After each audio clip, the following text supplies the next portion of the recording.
Hoy, viral ngayon si Ping Lacson ha. Ikaw Ping ha, napaghalataan ka na.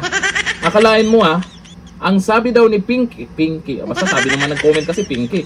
Ang sabi daw ni Ping, bet niya ang anak ni Panelo. Aba siyempre, gwapo, matalino, at batang bata. Ang sabi ng mga nag-comment lang dyan ha. Hindi na niya mapipigilan. Naku Ping, ano kaya yung katotohanan sa mga nagko-comment dyan na kung ano yung mga nagko-comment dyan sa balitang yan. O ito, sa balitang to, ang sabi, umani ng reaksyon ang pahayag ni Senator Panfilo Lacson matapos niyang magbitaw ng komento na tila pumupuri sa anak ni former Presidential Legal Counsel Salvador Panelo sa gitna ng umiinit na sagutan nila kaugnay ng impeachment issue laban kay VP Sara Duterte.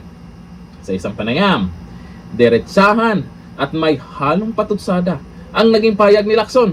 Anto ang sabi, ang pinaka-saving grace ni Sal Panelo, yung anak niya. Ikaw Ping ha, ikaw talaga ha. Tumahanga ako dun sa anak eh. Ikaw Ping ha? Ikaw naman talaga. Pag kayo kay Ping Lacson, lalaking lalaki yan. Ha, lalaking lalaki yan. Ang layo ng bagsak ng prutas dun sa puno. Ayon kay Ping Lacson, iba yung aura nung anak. Sus talaga Ping. Sus talaga, diretsuhin mo na kasi. Pero saan kumukuha ng ganung ugali?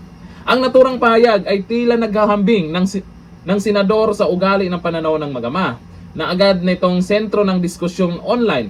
Ang komento ni Lacson ay kasunod ng naunang pahayag ni Panelo na may mga senador umanong siguradong boboto para sa conviction sakaling umabot sa Senado ang impeachment case laban kay VP Sara Duterte.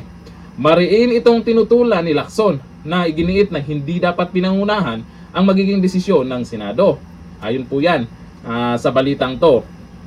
Ito po, napag-usapan sa impeachment. Tungkol sa impeachment kay VP Sara Duterte in case na makarating dyan sa Senado kung sino yung mga boboto. Ito kasing mga sinasabi ni Ping Lacson. Pak ganon.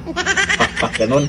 Marami pong mga nag-react dyan kasi alam nyo naman yung bali-balita na may mga nagsasabi na kung ano-anong sinasabi nila kay Ping Lacson. Hindi natin alam kung totoo ha. Pero ang tingin ko kay Ping Lacson, lalaki yan. Lalaking lalaki yan. Di ko lang talaga alam yung mga nag-comment dyan, imbis na Ping Lacson, Pinky yung kino-comment nila. Sino kasing nagpauso niyan?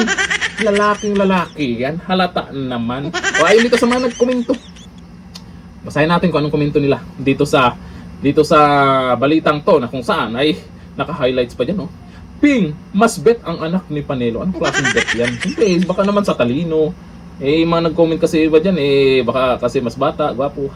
O sabi ni Shell GT, ay sabi ko na, Pinky tawag talaga nila. Sino kasing nagpauso niyan? Sabi ni Cora Estrellada, ay, gwapo kasi. Bet daw niya. Pinaliwanag naman dito sa balita kung anong dahilan kaya mas bet niya itong anak. Hindi naman sa dahilang gwapo. Ito naman tong mga to. Sabi ni Broman, mas bata at mas pogi. Sabi ni Edwin, lumabas ang pagka-pink. Nako. Marami pong mga tuwang-tuwa dyan na mga netizens. Alam naman po natin, ang mga Pinoy ay kung ano-ano ang pumapasok sa isipan nila. Pero ulitin ko po, sa tingin ko, lalaking lalaki yan, si Ping Lacson. Kaya lang po niya nagustuhan itong anak ni Panelo dahil sa ibang dahilan naman, wala namang sinabing dahil gwapo, dahil mas bata, kayo naman. Dito na lang, thank you. Bye-bye.